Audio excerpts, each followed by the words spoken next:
وما علينا إلا البلاغ المبين. ہماری ذمہ داری تو بس صاف صاف پیغام پہنچا دینا ہے. صدق اللہ العلی العظیم. السلام علیکم ورحمۃ اللہ وبرکاتہ. آپ کے پسندیدہ علمی، ثقافتی اور سماجی چینل کی نورانی محفل میں آپ کا استقبال ہے. اہلا وسہلا مرحبا. معزز شائقین و شائقات سچا پیغام، آج کی مجلس میں لوگوں کو ایک اہم مسئلے کی طرف توجہ دلانا ہے جس میں عموماً بہت کوتاہی ہوتی ہے. وہ مسئلہ ہے موتا کی تدفین میں بلا وجہ تاخیر نہ کرنے سے متعلق. جیسا کہ عام رواج ہے، لوگوں کی ایسی عادت بنی ہوئی ہے کہ میت کو دفنانے میں بلا وجہ کافی دیر لگاتے ہیں، رشتہ داروں کے انتظار میں دیر لگاتے ہیں، یہاں تک کہ اگر کوئی رشتہ دار دوسرے ملک سے آنا چاہتا ہو تو اس کا بھی انتظار کیا جاتا ہے. جبکہ احادیث میں آئے ہوئے حکم تعجیل کے پیش نظر فقہائے کرام فرماتے ہیں کہ اگر جمعہ کے دن بھی نماز جمعہ سے پہلے میت کی تجہیز و تکفین کے معاملات مکمل ہو جائیں تو نماز جنازہ کو نماز جمعہ کے بعد تک صرف اس لیے مؤخر کرنا تاکہ جنازے میں زیادہ لوگ شامل ہو جائیں، یہ بھی مکروہ ہے، منع ہے. بلکہ یہاں تک فرمایا گیا کہ اگر جنازہ 3 مکروہ اوقات میں بھی تیار ہو کر پہنچ جائے تو اسی وقت نماز جنازہ ادا کر دی جا سکتی ہے.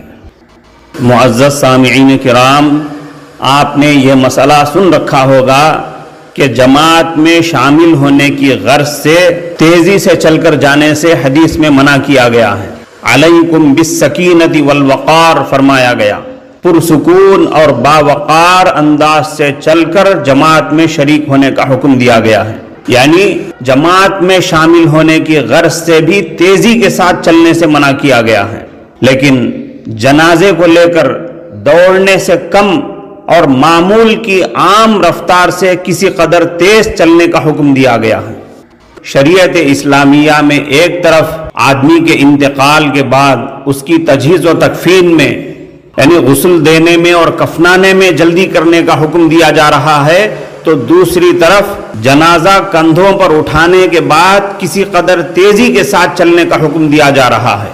تو ذرا غور فرمائیں، میت کی تدفین میں جلدی کرنے کی اتنی ساری تاکیدات کے باوجود عام حالات میں جو دیر لگائی جاتی ہے، جتنی دیر لگائی جاتی ہے، وہ شریعت کی کیسی صاف خلاف ورزی ہے.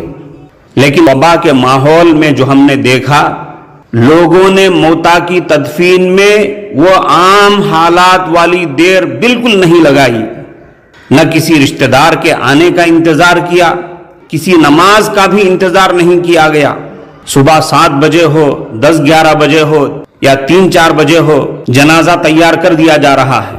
میت کو غسل دینے میں اور تیار کرنے میں بھی جلدی کی جا رہی ہے، اور دفنانے کے عمل میں بھی لوگ جلدی کر رہے ہیں.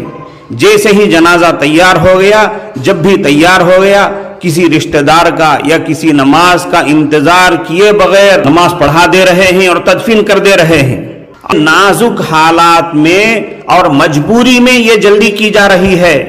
اس وقت ہم یہی بتانا چاہتے ہیں کہ نارمل حالات میں بھی جنازے کی تیاری میں اور تدفین میں یہی طریقہ کار سنت ہے جس کو ہم نے چھوڑ رکھا ہے. اس وقت ہم اسی بات کو اور اسی مسئلے کو ذہن نشین کرانا چاہتے ہیں. ہمیں معلوم ہونا چاہیے کہ مختلف احادیث میں مختلف الفاظ میں تدفین میں جلدی کرنے کی خاص تاکید آئی ہے. حضرت ابو ہریرہ رضی اللہ عنہ کی روایت ہے، وہ فرماتے ہیں کہ حضرت نبی کریم صلی اللہ علیہ وسلم نے ارشاد فرمایا، اسرعوا بالجنازہ فإن تک صالحة فخیر تقدمونها الیہ وإن تک غیر ذلك فشر تضعونه عن رقابکم.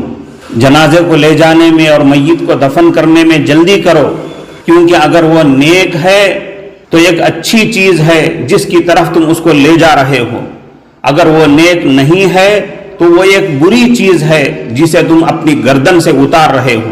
یعنی اگر وہ میت نیک نہیں ہے، برا انسان ہے، تو یہ کون سی اچھی بات ہے کہ تم ایک بری چیز کو زیادہ دیر تک اپنی گردنوں پر اٹھائے رکھو۔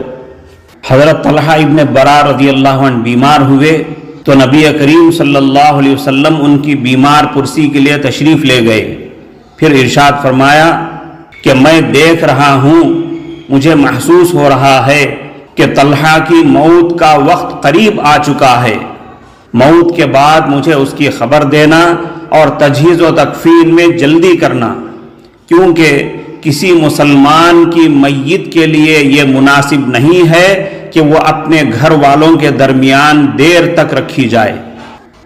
معزز سامعین کرام، سچی اور کامل دینداری یہی ہے کہ ہم کبھی بھی اپنے شوق پر، اپنے زمانے کے ماحول پر اور قدیم جاہلانہ رواجوں پر ہرگز عمل نہ کریں۔ حالات نارمل ہوں یا ناخوشگوار، ہر حالت میں ہم حضرت نبی کریم صلی اللہ علیہ وسلم کے سنت طریقوں پر جینا اور مرنا پسند کریں، اسی میں ہماری دونوں جہاں کی عافیت اور سلامتی ہے۔ اللہ تعالی ہمیں حسن عمل کی توفیق عطا فرمائے۔ السلام علیکم ورحمۃ اللہ وبرکاتہ۔